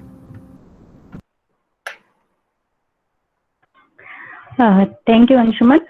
The session is now open for discussion. I request the participants to please drop down your queries in the chat box, and accordingly we will convey the questions to our expert. We already have a few questions. Sir, if it is okay with you, may I start speaking the question? Yes, sure. Okay, the first question is from Bhaskar Goswami. He is asking how we are going to define the expanding volume of the universe. Okay, so it's very simple. Like if I have a coordinate system, and then as I said that we have a uniform co-moving system. Let's start this thing again. So then maybe it is easier for me. So just a moment. So yeah, here I come. So see that here. So I draw it in a 2-dimension, but let's take a 3-dimension. So I have a box size, and the box is basically have size some, let's say RT, right, in each direction, right, and it's a cube, fine. And then I say that this box is increasing with the expansion of the universe, and the increase is same in every direction. So this R get increased by a factor called the scale factor that I wrote here, fine. So this the term in the bracket is basically the R at any point, because this is not a function of time, whether this is in a flat space or a surface of a sphere or a surface of a hyperboloid. So this is the distance, let's say R, and then after some time the R is increased by AT, right? If I know the A, right? So now at each direction, this box has increased by r into at. So the volume of the box is now increased. Initially it was r cube, now it is r cube a cube, right? So the volume is increased by a cube. So now at any point of the time, if I know the a, then I know what is the volume of any box that we have, assuming that the universe is homogeneous and isotropic at large cosmological scale. So that is the idea of the volume that increases with the expansion of the universe. Okay, sir. We have next question from Vikram Chetri, and he's asking, what is the speed of objects to reach the space, and what is the speed of object to reach outer space? Now, exactly, I don't understand what he meant by space and outer space. So, in general, we know that if I throw a ball, so with a velocity, so I have the gravity acting on it. So the ball will go at some distance, and then velocity will be 0, and then it will come back due to the attractive nature of the gravity. And from any object, if I want to throw the ball, it will go outside the gravitational field of the object if I throw the ball with the corresponding escape velocity of that object. So if I have a Earth, so Earth has a gravitational field. So if I want to put an object which is beyond the gravitational field of Earth, I need to throw the ball with the escape velocity for the Earth. So that is the velocity that we need in general to go beyond the gravitational field of any object. It can be Earth, it can be Moon, Sun, or anything. So under Newton's law, we know that velocity we need. So exactly, I don't understand what he meant about space and outer space. So, but I believe I answered his question. Okay, thank you so much, sir. I hope you got his answer. The next question we have from Mr. Tejas I Shukla. wanted to ask next question. Satyam, okay. Go ahead.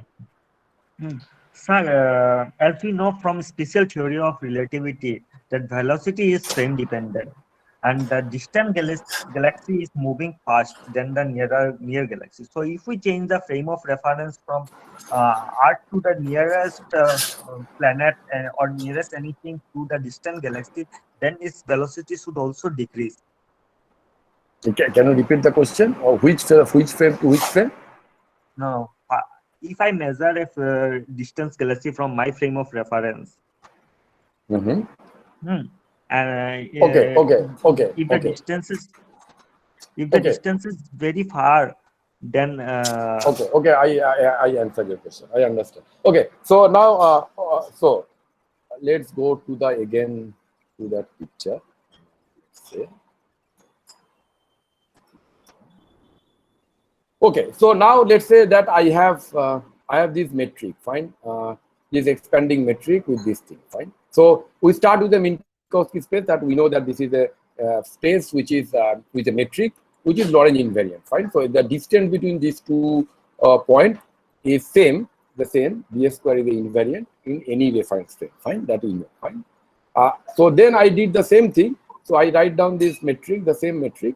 But I write in terms that incorporating that it has a special curvature, so that term dr squared get reduced by dr square 1 minus kr square, and then also I put a fact that it has an expansion, so there is an s square t by there. And now this ds square is dt square s square t. This term is a Lorentz invariant metric, because this metric is actually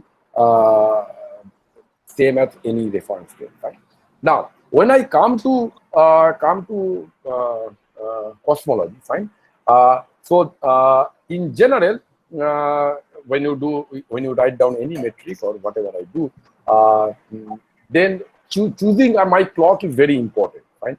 As you know, in special relativity also, that we say that I have a frame of reference, so you need to choose a clock, right? In general, when you do this general relativity or cosmology, we put a frame, what we call the co-moving reference frame. This co-moving reference frame that I discussed over here, it incorporates your homogeneous and isotropy in such a way that if I the universe, so this is the frame of reference which is actually really associated with the expansion of the universe, right? So So I am, let's say that you are an observer which is actually moving with the expansion rate of the universe, right? So that is we call the co-moving reference frame. And when I write down this, when I have this co-moving reference frame, then at this reference frame, I do this this AT as a scale factor. So now I say that all this in this co-moving reference frame, what is happening? The galaxies are we start with galaxies at each grid point. As the things is increasing, the galaxies are not moving from any grid point, so they are fixed there. The only thing is that the grid point distances are changing. Okay, and that helps us to write down this this metric, right? So this is obviously written in a co-moving reference frame, but this is in a sense when you calculate the result, you do it any model means the writing this metric is in a co-moving reference frame, but the Einstein's equation in a sense is a general covariance equation of motion, so it doesn't depend upon a coordinate frame. So maybe to write down in a frame which is not like this way will be equations will be very complicated, but ultimately whatever the result that I do will be the same because the Einstein's equations are general covariant equations. So they don't depend upon the coordinate system that I have, right? So that is the characteristic of the Einstein's equation, that I get to know something from a co-moving reference frame. But as because the Einstein's equations are not covariant, means general covariance, so the result will be same even if I go to any other reference frame or any other coordinate frame. So the result actually holds that the universe is expanding.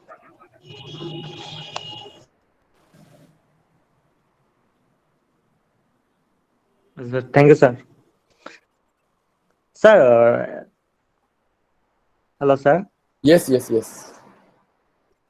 Sir, you have shown a disk that tells that 5% is our solar system, all the galaxies and Milky Way, all the galaxies are there, and 25% are dark matter and 70% are dark energy.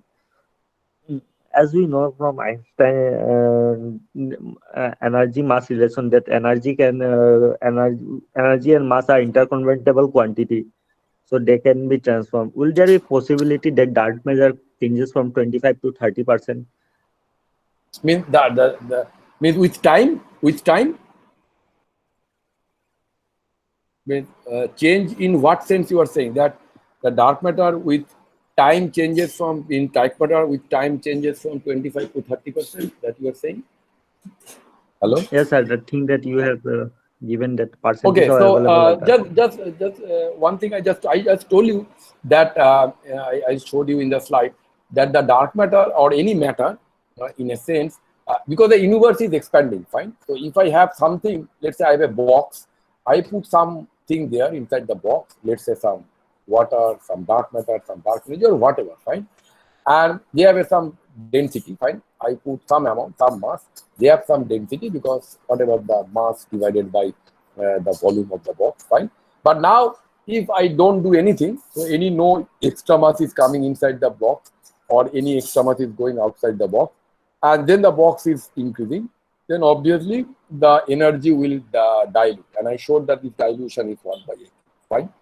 So the energy density that I have in the universe or any dark matter, whatever I have at the universe, they always dilute with time because the universe is expanding. But yes, it is possible.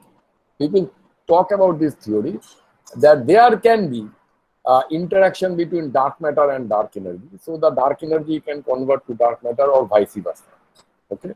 So at some point there is some dark matter, there is some dark energy, but they are interacting together, and then due to the interaction, some amount of dark matter can go to dark energy, or some amount of dark energy can go to dark matter. Fine. So these things can also possible. Fine. And if that kind of theory we have, so maybe at some point there is some amount of dark matter, there is some amount of dark energy, but due to that interaction, some dark energy goes to dark matter, and then dark matter amounts get a little increase, dark energy amount can get little decrease. Right? So that can happen. Right? But overall, as the universe expands, the energy density of all its components dilutes with time because if you have a volume, There is something, and with that something, as the energy, as the universe expands, the energy density actually dilutes. But as I said, it may be possible that some amount of dark energy can convert to dark matter or dark matter to dark energy. These kind of models people have also considered. So that possibility is there. Hello, sir. Okay. Hello, sir. Okay, Satyam, let us move to the next question because there is a time limit. Okay, Didi. Okay, sir, let us move to the next question. We have one more question from Ms. Shashwati Roy. She's asking, we know that the cosmological constant is not constant. What is the present value of cosmological constant? Okay, exactly. I don't know whether we know for sure that the cosmological constant is not constant. So when I talk about cosmological constant, it is constant. And what is the value of the cosmological constant? Again, from the observation, this value is 10 to the power minus 47 GeV to the power 4. Okay, so this is the kind of value that we have. And this is the constant value because this is a constant. So this is a constant value. But if I want to calculate it from theory, let's say from standard model theory, whether it's a grand unified theory, or I have a model where I put the cutoff at Planck scale, so then it will be 10 to the power 120 times higher. It can be 10 to the power 76 GeV to the power 4. So observation by observation, what we measure from the observation, the lambda value is around 10 to the power minus 47 GeV to the power 4, and it's a constant. This value today or in the past or in the future will be the same. Okay. Okay, thank you so much, sir. The next question is from Supriyo Adhikari, and he's asking, is there any common property between real matter and dark matter, or is it completely different? One property is that they are for matter, means when I call them matter, means they are massive and they are non-relativistic. So both matter and dark matter, they are massive and non-relativistic. Okay. The difference is that the normal matter take part in the electromagnetic interaction, so they can emit light in any wavelength. It may not be optical, but they can emit light in different spectra. But the dark matter doesn't emit light, right? So that's why the dark matter doesn't take part in the electromagnetic interaction. As a property wise, they are both non-relativistic. They are very, very slow. They move with velocities much smaller than the velocity of light, and they both are very massive. So they are in a sense. So that's why both we call the matter. One we call the normal matter. One we call the dark matter. Difference only is that one takes part in the electromagnetic interaction. The other doesn't take part in it. Okay, thank you so much, sir. We have one more question from Mr. Tejas Shukla. And he is asking, why do planets move in an elliptical orbit and not circular orbit? Does dark matter play a role in there too? Okay, so this is, I think, for why the planets move an elliptical orbit, it doesn't, it's not related to the dark matter. It's just because the fact that we have the central force, 1 by r force. So, I mean, the Newtonian force of gravity is 1 by r square, right? Or the potential is 1 by r. So if I have any force which is 1 by r square, like Newton's law, then one can show that they will move in elliptical orbit, right? And depends upon some parameter called the eccentricity and some. But 1 by r square, motion will give you the elliptical orbit. Right? That is we have. There means in the planetary system, we don't think that dark matter plays much role here. Okay? So it is more like we have a motion around the galaxy, so the dark matter is halo, and there we have this rotational motion that we have. But the fact that the planets move in elliptical orbit is just due to the fact that it's a 1 by r square force, the central force problem that we have. That one can solve classical mechanics. Okay, thank you so much, sir. We have the next question from Anshuman Borua, and he's asking, Is there any remarks you would like to make about the validity of the idea of conformal cyclic cosmology and the heat death of the universe? Yeah, I exactly don't understand. So should I repeat the question? No, I can see the question. Is there any remarks Okay. you would like to make the validity of the idea of conformal cyclic cosmology and the heat death of the universe? Means like one thing can be there is that fact that as the normal way the universe is expanding, fine. Then as the universe expands, so universe also cools down, right? So whether it's the accelerating universe or it's decelerating universe, but the universe, if the universe is expanding, then all the energy densities get diluted. As you know, I showed that 1 by a cube or 1 by a4. So all the energy density gets diluted, and at the same time, the universe from hotter goes to the cooler universe. Right? So at each time, the universe becomes more cooler and cooler. But there are possibility that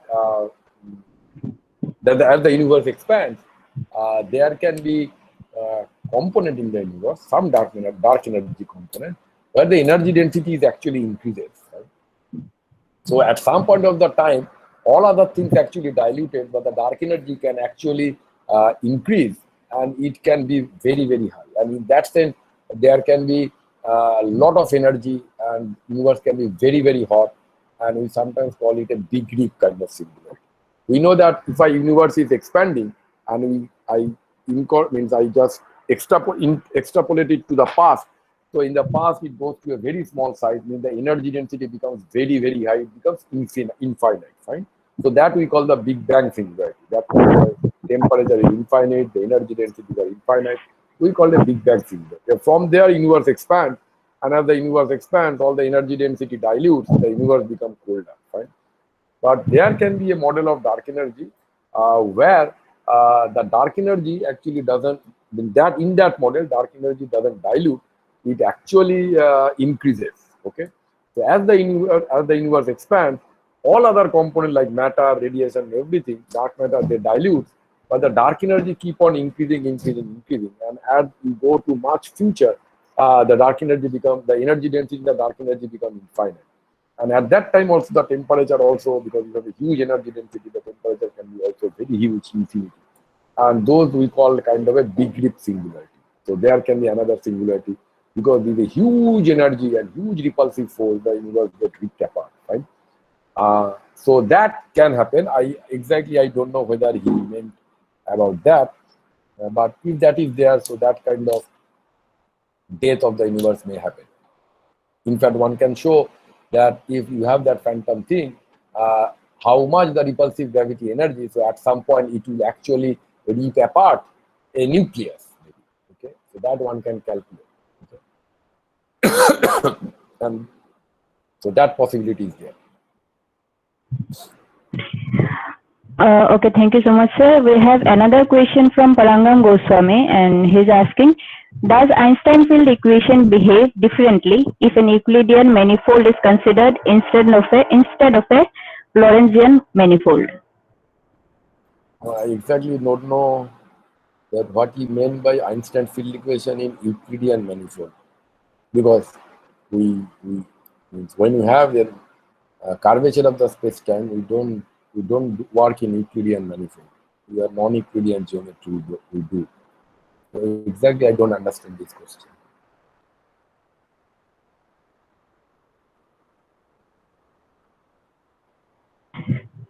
Okay, sir, then let us move to next question, and probably it is the last one. So the question is from Deepak Nath, and he's asking, why does dark energy make the universe accelerate? Oh, that I showed you. No, means it's a very peculiar kind of thing. So let me share it again. So this is a peculiar kind of thing. Okay.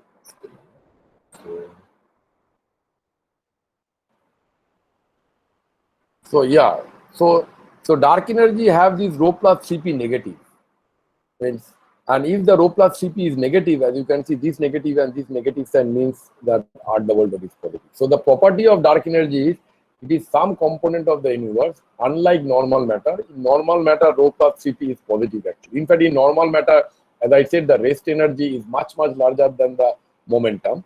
So I can ignore the pressure because the pressure comes from the momentum. So in the normal matter, it is just rho, and that's why it is always positive. So R double dot is always negative. But dark energy is something for which rho plus Cp can be negative. And once it is negative, then R double dot is positive, and then the universe can accelerate.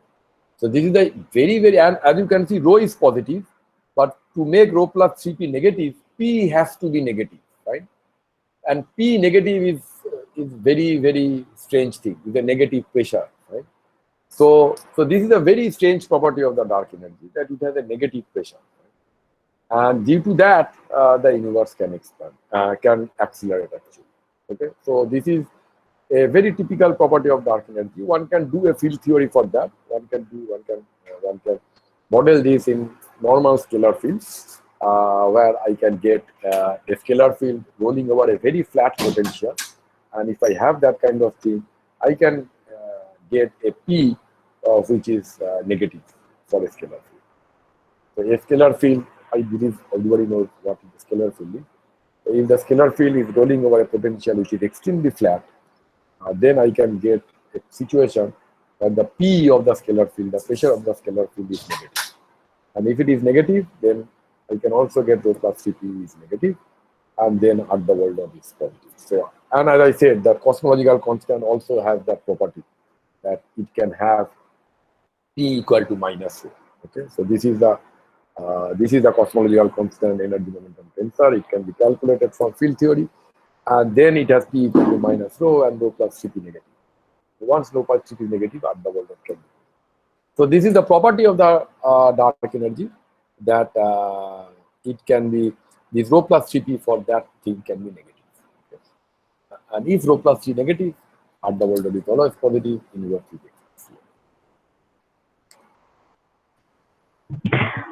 Thank you so much, sir. We have come to the end of this session, sir. If it is okay with you, can I take one more question, or if you want to wind it up? One more, fine. Okay, so it will be the last question, and it is from Mr. Supriyo Adhikari, and he's asking, sir, what happened at the moment of Big Bang? As I said, because we exactly cannot, we don't know what is the Big Bang because we cannot observe it, fine. But what we know is that whatever we have from our standard observation at present, we know the universe is expanding. I know at different stages how the universe expands, and then if I extrapolate it to in the past, then we know that at some point in the past, all the physical quantity, like rho, as I said, rho goes like 1 by a cube. So if A is 0 at some point, because A is expanding universe, so at some point of the time, universe, if I go to the past, so the size will go smaller and smaller and smaller. That means the rho will increase and increase and increase. And at some point when the size is 0, then the rho will be infinity, right? And as the rho will be, the energy density will be infinity. So this is something which we cannot accommodate in our physical theory. It is present there. It is present in our standard cosmology. The way we know our cosmology, we establish from different observations. So this, so in that sense, if I go to the past, this singularity at the E equal to 0 or A equal to 0, or at some point in the time, whenever A is 0, okay, if I take that time is my initial time, so that time all my physical parameters or the physical quantity, whether the curvature of the universe, whether the energy densities of different components, they blow up. So it's a singularity. So that we know about the singularity. So we don't know exactly what happens because we don't know how we can write down our theory at a singularity. So the theory breaks down. Okay, so the theory breaks down. So that we cannot tell exactly. So I mean, we know that the singularity is there.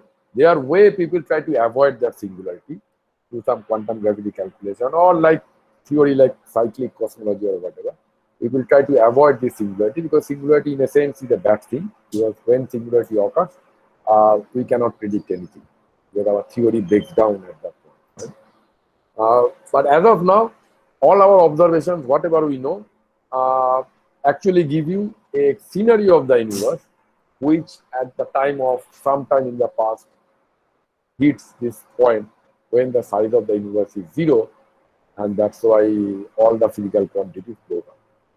So exactly what happened at that point, we can't tell because our theory breaks down at that. Okay, thank you so much, sir. Thank you for explaining all the doubts and queries. And I thank all the participants for their participation in the discussion session. Because of time constraint, we are going to close the discussion session here. And if any of the participants have any more queries, we'll provide the email ID of sir. You can clear your doubts over email. And now I hand over the mic to Anshuman. Anshuman, please.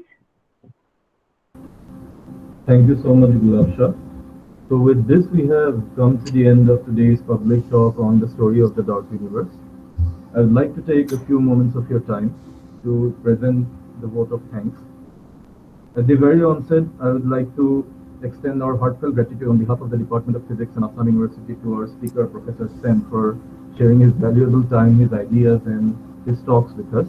We would like to extend our gratitude to the Vice Chancellor, Assam University, and the administration for cooperating with the celebration of the Silver Jubilee program of our department. I would like to extend my gratitude to the Dean, Albert Einstein School of Physical Sciences, to the head of the Department of Physics, Professor Deshmukhia, and also to Dr. Himadri Shekhar Das for actively guiding us and leading the way in organizing these celebratory talks. And I would like to thank all the faculty members, all the research scholars, and all the master students of our department. And lastly, and most importantly, I would like to thank all the participants who took their time to listen to this talk today for making our event a grand success. We hope that we will see your active participation in the days to come. There will be more programs organized by the Department of Physics. We hope to see you there in the future. And with this, I would like to hand over to Professor Deshmukhia, Madam, to present the final concluding remarks. I hope this talk has been fruitful for everyone. Thank you so much. Madam. Thank you, Anshuman. Am I audible? Yes. Thank you, Anshuman. Am I audible? Yeah. Okay. So, thank you, everyone. Actually, all the participants and the resource person. It's mainly a discussion forum that we tried to organize. So, thank you all for being here to make this program a grand success. And we thank all supporting arrangements, whoever has given us the platform, the scope for organizing such event, and with whom we have come up to this point to organize this event.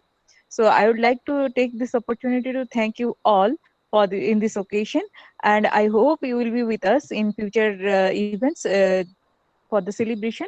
And I would like to specially thank Professor Anjan Ananda Sen for sparing his valuable time. He is too busy, but he has spared some time from his valuable schedule to be here with us, sharing his thoughts with the participants.